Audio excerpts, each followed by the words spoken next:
Halo semuanya, Assalamualaikum warahmatullahi wabarakatuh. Terima kasih telah mengklik video ini. Ketemu lagi bersama saya Sukri. Jadi kali ini kita akan membahas atau sharing data manajemen buat data scientist. Jika kalian merasa video ini bermanfaat, tonton sampai habis. Jangan lupa like dan subscribe. Jika ada pertanyaan, boleh tulis di kolom komentar. Aku izin off cam juga biar slide-nya tidak kepotong. Halo semuanya, jadi kita langsung bahas bagian pertama aja, apa itu cloud? What is cloud? Jadi cloud computing adalah layanan melalui internet, di mana ada data seperti layanan database, penyimpanan, perhitungan, software, ataupun networking, yang nantinya perusahaan membayar sesuai pemakaian saja. Jadi kayak beli paket data lah ya, jadi kita bayar sesuai pemakaian gitu ya. Nah, jadi kalau kita lihat berdasarkan grafik ini dari tahun 2018 hingga tahun 2022, itu permintaan akan cloud itu meningkat.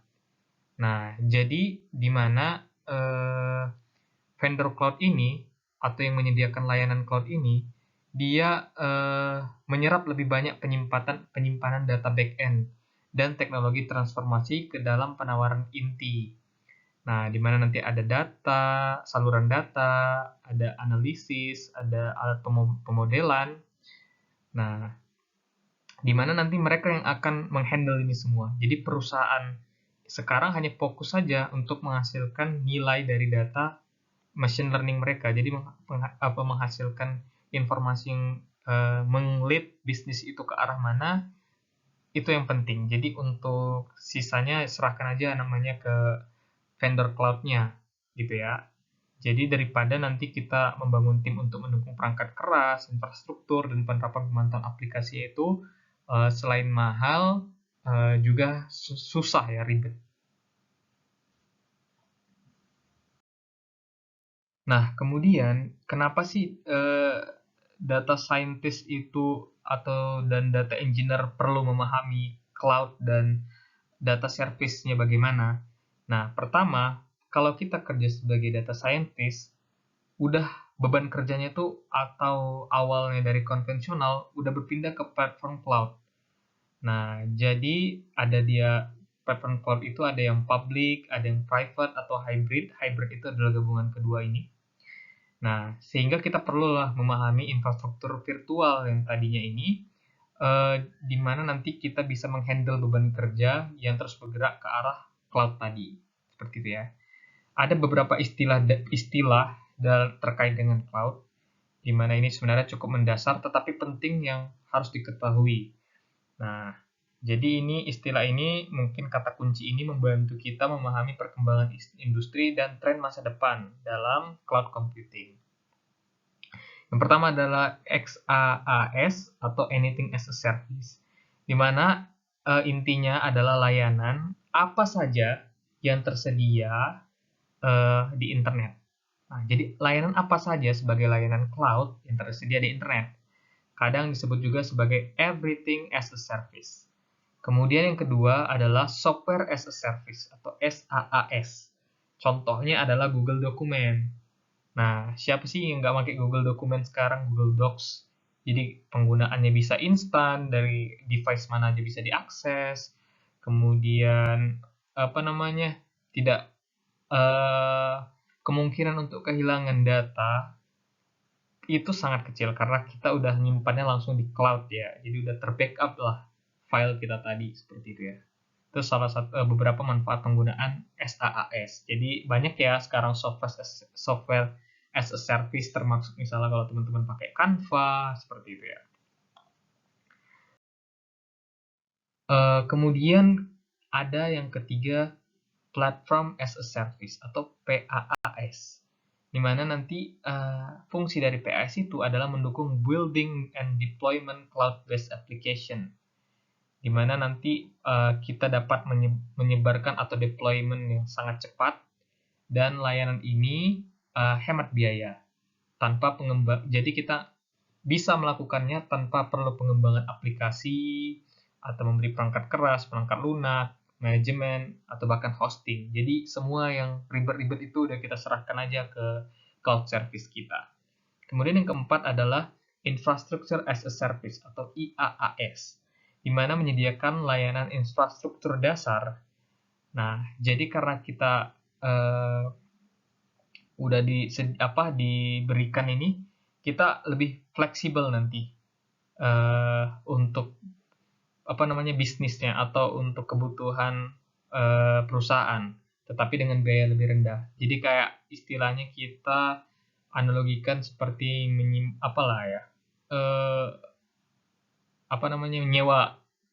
nyewa mobil. Nah, jadi kita nggak perlu beli mobil, tapi kita lebih leluasa kan harus kemana gitu ya. Nah, seperti itu. Jadi kalau misalnya teman-teman lihat di ilustrasi yang ini, nah ini adalah on-premise, misalnya IaaS, PaaS, SaaS. Nah, lihat IaaS itu paling banyak menyediakan kita sebagai pemanage-nya ya. Nah, kalau SaaS atau tadi software, nah kita hampir nggak ada kebebasan untuk mengatur. Jadi kita tinggal pakai saja. Kalau PaaS ini masih ada nih. Roadnya kita mau ke arahin mana itu masih bisa kita atur. Tapi sisanya yang ini udah diatur sama si vendor ya. Oke. Ya seperti pembahasannya sih kayak gitu aja, gampang ya untuk sebagai analoginya. Kita next saja. Kemudian kita ada mengenal cloud, public, private cloud. Ini berarti ini public cloud, private cloud, hybrid cloud. Nah, kalau public cloud jadi penyedia layanan bertanggung jawab atas pengelolaan dan administrasi sistem yang digunakan untuk menyediakan layanan. Nah, jadi si tanggung jawabnya hanya ini ya, pengelolaan dan administrasi sistem. Kalau sedangkan klien itu bertanggung jawab atas perangkat lunak yang diinstal pada end user system. Nah, jadi kalau si cloud public itu lebih kalau si penyedianya itu tanggung jawabnya ke ini yang menyediakan layanannya. Kemudian kalau private cloud, biasanya ini sistem dan sumber daya yang menyediakan layanan berada di dalam perusahaan, namanya juga private ya, nggak publik ya, atau organisasi yang menggunakannya. Biasanya private cloud ini pakai LAN ataupun WAN. Namun kenyataannya private cloud itu tidak bisa benar-benar berdiri dengan sendirinya. Ketika mengakses tugas sehari-hari, biasanya dia juga connect ke si cloud public. Maka muncullah istilah baru namanya hybrid cloud. Nah, ini dia. Jadi ada private membutuhkan hybrid. Nah, ini ada public. Nah, inilah akan tercipta dia baru dia. Namanya si hybrid cloud. Seperti itu ya. Next. The power of cloud. Jadi the power of cloud itu kita akan bahas yang cloud service dan cloud computing karakteristik. Nah, itu aja sebenarnya yang akan kita bahas ya. Tapi ini udah sangat banyak ya. Jadi kita coba simple aja lah ya. Keep it simple. Nah, gitulah. Jadi kalau cloud service ada service-nya itu compute. Jadi itu seperti melakukan perhitungan. Jadi kita menyediakan brains-nya lah atau otaknya untuk memproses kerja atau tugasnya apa gitu. Kemudian ada storage sebagai penyimpanan data. Ada database untuk menyimpan lebih banyak kumpulan data terstruktur. Oke. Kemudian ini ada cloud compute karakteristik. Pertama kita ada mengetahui namanya virtualization. Jadi virtualization itu atau virtualisasi merupakan teknologi dasar yang mendukung cloud computing, di mana nanti kita mengenal juga ada namanya virtual machine. Nah, virtual machine inilah yang melakukan tugasnya sebagai memberikan fleksibilitas, elastisitas, kemudian pengelolaan dan penskalaan di cloud.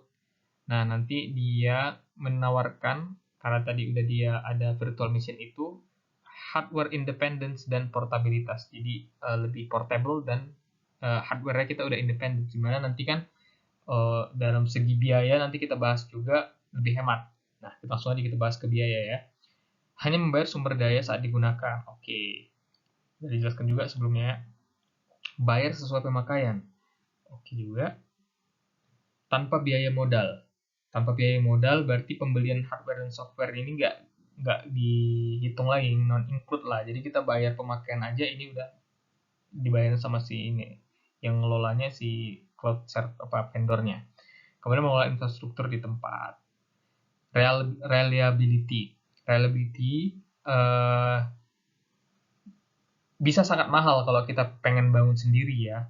Makanya banyak perusahaan sekarang udahlah kita sewa saja, atau kita ada penyedia cloud yang sudah menyiapkan reliability yang dibangun di beberapa lokasi. Nah, dimanapun kita reliability ini sebenarnya kan ada di banyak tempat. Jadi kalau misalnya satu ada gangguan, kita bisa alihkan ke tempat yang lain. Dan itu bisa kita minta juga sebagai opsional ya, tapi intinya kita udah menghemat biaya lah. Apa namanya? Tidak membangun baru gitu loh.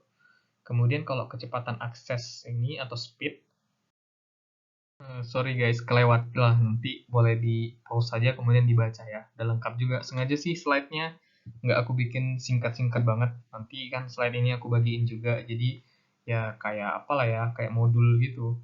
Jadi kalau terlalu singkat nanti kalian susah ngerti apa-apa gitu ya. Kalau nggak nonton videonya lagi. Nah, kemudian kita bahas skalabilitas. Contoh skalabilitas itu jadi kita bisa atur prioritas. Contohnya kalau e-commerce ada peak time, nah jadi bisa dialihkan di satu sistemnya ke sistem yang membutuhkan skala yang lebih besar. Jadi sumber dayanya itu nggak nganggur, nggak sama rata, tapi yang membutuhkan gitu loh. Adil lah gitu ya, agility dan kelincahan. Jadi lingkungan dapat itu menerapkan kelincahan yang luar biasa. Nah, ya udahlah, udah dijelaskan juga sih. Maksudnya apa ya? Karena tadi kita pakai cloud, kemudian kita nggak apa namanya, infrastrukturnya kita nggak perlu bangun sendiri, kemudian bisa pakai sumber daya infrastruktur internalnya jadi lebih baik. Ada tadi virtualisasi, ada virtual machine, nah, semacam itulah. Kemudian security keamanan. Jadi penyimpanan pengelolaan data itu aman berdasarkan udah apa namanya keamanan yang sudah diterapkan di cloud. Kemudian pihak eksternal yang bertanggung jawab atas keamanan. Jadi kita udahlah setelah kita serahkanlah tanggung jawab itu ke pihak lain. Terutama beresiko untuk bisnis di sektor yang sangat diatur. Ya kalau sektor strict banget itu agak lebih beresiko ya. Cloud menjadi lebih aman dan lebih aman. Semakin lama, semakin maju penggunaan cloud ini, makanya semakin aman. Ini adalah introduction mengenai head of ecosystem for big data and data engineering. Kalau saat ini sampai tahun 2020 ya, kita udah ada 4 miliar pengguna di internet. Kalau dilihat tampilan begini, ada 9.000-an tweets per second per detik, bayangkan. Kemudian 2.900.000 email send per second. Wah, luar biasa. And much more. Kemudian kalau diperkirakan tahun 2020 akhir itu udah sampai data kita itu ada di cloud 44 zettabyte atau 44 kali 10 pangkat 21 bytes. Oh my god. Nah, karena itulah sejumlah besar data yang dihasilkan dengan kecepatan yang luar biasa, ganas dan cepat sekali, kita nggak bisa lagi pakai sistem tradisional. Maka muncullah satu ekosistem baru yang dapat menangani masalah itu. Data yang sangat luar biasa banyak itu. Namanya HEDOP atau Head of Ecosystem. Namun kita harus tahu dulu masalahnya apa sih di sistem tradisional. Kalau sistem tradisional kan pakai sistem database relasional dan gedung data atau data warehouse, di mana ini digunakan dari tahun berapa jadi 40 tahun yang lalu ya. Namun data yang dihasilkan hari ini itu kebanyakan nggak bisa lagi ditangani oleh database si tradisional ini. Pertama, sebagian besar data yang dihasilkan itu tidak terstruktur atau hanya semi terstruktur. Kemudian kan tadi kita bahas database hanya database relation, di mana kalau dia secara vertikal kita butuh menambahkan pemrosesan memori kepada dalam sistem yang sama, dan ini mahal karena dia nggak horizontal, jadi dia vertikal. Jadi sistem lain nggak bisa bantu sistem yang sedang lagi peak gitu ya. Data yang disimpan berada dalam silo yang berbeda. Menyatukan dan menganalisis ini untuk mendapatkan pola yang diperlukan, datanya itu sangat sulit. Oleh dari itu kita menangani big data dengan HADOP. HADOP. HADOP. Jadi apa itu HADOP? Jadi orang-orang di Google awalnya itu punya masalah ya untuk memberikan peringkat halaman di internet. Nah, jadi mereka menemukan bahwa si database relasional yang konvensional tadi itu mahal dan tidak fleksibel. Jadi mereka menciptakan sistem baru, Google File System atau GFS ini. Nah, GFS itu adalah file terdistribusi. Jadi dia bisa berjalan pada perangkat keras yang murah, menyediakan paralelisasi, skalabilitas, dan keandalan yang luar biasa, di mana ini adalah batu loncatan untuk si evolusi APC Hadoop. Sedang APC Hadoop itu adalah tadi dia open source frame yang berdasarkan sistem file Google tadi yang menangani data besar atau big data di lingkungan terdistribusi. Nah, lingkungan terdistribusi ini dibangun dari sekelompok mesin yang bekerja sama. Makanya itu dia lebih oke, lebih cepat. Berikut adalah beberapa properti penting Hadoop. Jadi tadi si Hadoop sangat scalable ya karena menangani data secara terdistribusi. Dia vertikal, dia nggak vertikal tapi dia penskalan horizontal, makanya dia lebih murah dan lebih dapat membantu satu sistem dan sistem lainnya saling kerjasama gitu ya. Karena ada replika data, jadi toleran terhadap kesalahan atau kehilangan data juga sukar gitu terjadi. Ekonomis karena node dalam klaster perangkat keras komoditas tidak lain adalah mesin yang murah. Jadi mesinnya murah. Hadoop menggunakan konsep lokalitas data dan memperoleh data pada node tempat mereka disimpan daripada memindahkan data melalui jaringan. Jadi ada konsep lokalitas data. Jadi ketika kita lagi mengerjakan data ini yang berada di lokal, jadi nodenya itu bekerja di sana gitu. Jadi nggak perlu dipindahkan lagi melalui jaringan. Jadi traffic pada jaringan ini lebih kecil lah. Kemudian menangani semua jenis data, baik itu terstruktur yang hanya bisa ditangani versi konvensional. Nah, yang semi structure dan tidak structure itu kan nggak bisa konvensional, tapi si Hadoop ini bisa. Dan apalagi yang zaman sekarang kan sebagian data itu ada email, Instagram, Twitter, perangkat mobile, IoT, kemudian nggak ada format. Jadi itu bisa ya. Ini adalah komponen Hadoop ecosystem. Jadi ini ada database, ada Hive, ada Hbase ya. Hbase. Kemudian Hbase itu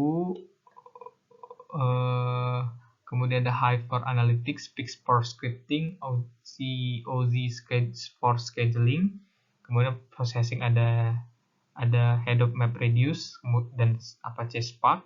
Resource Management ada Yarn, Storage ada HDFS, kemudian Ingestion ada Flume, ada Scoop, dan Kafka. Kemudian untuk koordinatornya ada si Zookeeper. Lebih lengkapnya sih udah dijelasin sih di slide ini masing-masing. Tapi kayaknya kita langsung aku tunjukin aja sih. Ini si HDFS. Nanti boleh dibaca ya masing-masingnya. Soal ini nanti akan terlalu lama.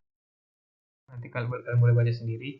Ini Yarn atau Yet Another Resource Negotiator. Oke. Kemudian ini ada Hbase. Kemudian ada Apache Pix. Dari juga Pix Latin dan Pix Engine. Pix Latin Scripting, Pix Engine adalah yang eksekusi. Kemudian Hive yang dibangun oleh Facebook sebagai sistem gudang data terdistribusi. Kemudian ada Scoop berperan dalam membawa data dari relational database ke dalam HDFS, sudah jelaskan tadi. Oke, ini Flume adalah layanan terbuka yang dapat mengumpulkan, meregresi, memindahkan dari sejumlah besar secara efisien dari berbagai sumber ke HDFS. Jadi ini kayak pemindahan datanya. Kemudian ada Kafka, kemudian ada Ozi, adalah penjadwalan karena tanpa dijadwal, waduh, susah ya bro. Kemudian ini Kafka menghubungkan secara individual dengan apa namanya. Jadi ada yang menghasilkan data, ada yang pakai data. Nah, yang menghubungkannya itu si Kafka. Kemudian Zookeeper yang mengkoordinasikan menyinkronkan node. Kemudian Spark adalah kerangka alternatif untuk Hadoop. Nanti yang bisa ditulis dalam Java, Python, dan lain-lain. Nah, ini dikenal kerangka Spark ada juga ya. Ini Spark Core API, jadi ada R, SQL, Python, Scala, Java ini bisa dipakai. Yang ininya ada Spark Core, jadi Spark Core itu adalah mesin eksekusi utama. Kemudian Spark IP, SQL AP mungkin query data tersimpan dalam tabel data frame atau Hive. Kemudian streaming API memungkinkan Spark menangani data waktu yang nyata, diinteraksi dengan berbagai sumber data seperti Flume, Kafka, dan Twitter. Jadi kayak real time gitu. MLib, machine learning. Jadi melakukan tugas ilmu data sambil memanfaatkan properti Spark secara bersamaan. Jadi kita bisa lakukan olah data, tapi sambil memanfaatkan properti Spark-nya. GraphX, nah komputasi grafik. Nah, dilengkapi ada algoritma umumnya juga. So, kita akan bahas yang di sini aja ya, secara singkat ya tadi si Big Data Process Hadoop itu. Tadi kan kita ada tahu ya, Flume, Kafka, Scope itu sebagai ingestion. Kemudian storage-nya ada HDFS dan HBase. Kemudian processing ada MapReduce, kemudian Spark. Kemudian analisisnya bisa pakai ada Peak, ada Hive, ada Spark juga. Kemudian untuk yang penjadwalan dan mengatur node-nya ada si Zookeeper. Nah, coba kita baca ini. Flume, Kafka, dan Scope digunakan untuk menyerap data dari sumber eksternal ke dalam HDFS. Jadi kan HDFS itu adalah database kita. Yang eksternal tadi, data-data eksternal itu yang struktur, tidak struktur, atau semi-struktur, itu dikonversi kemudian dimasukkan ke dalam HDFS melalui mereka-mereka ini dah. Kemudian HDFS adalah unit penyimpanan Hadoop. Bahkan data yang diimpor dari HBase disimpan di HDFS. Biarpun di sini ada HBase, tapi yang disimpan di HDFS juga. MapReduce dan Spark digunakan untuk memproses data pada HDFS melalui berbagai tugas yang diberikan. Peak, Hive, and Spark digunakan untuk menganalisis data. OZ membantu menjatuhkan tugas karena bekerja dengan berbagai platform. Ini digunakan di seluruh tahapan ya, si OZ. Karena tadi penjadwalan tugas. Zookeeper menyinkronkan node cluster yang digunakan untuk seluruh tahapan juga. So, in conclusion, difference between big data and data warehouse ada di tabel ini. Ada 8 ya perbedaan umumnya. Coba kita cek aja beberapa saja ya. Oke, ini nggak bisa lagi di zoom. Allah. Oke lah, jadi nggak apa-apa, nanti boleh dibaca aja. Di pause videonya, oke?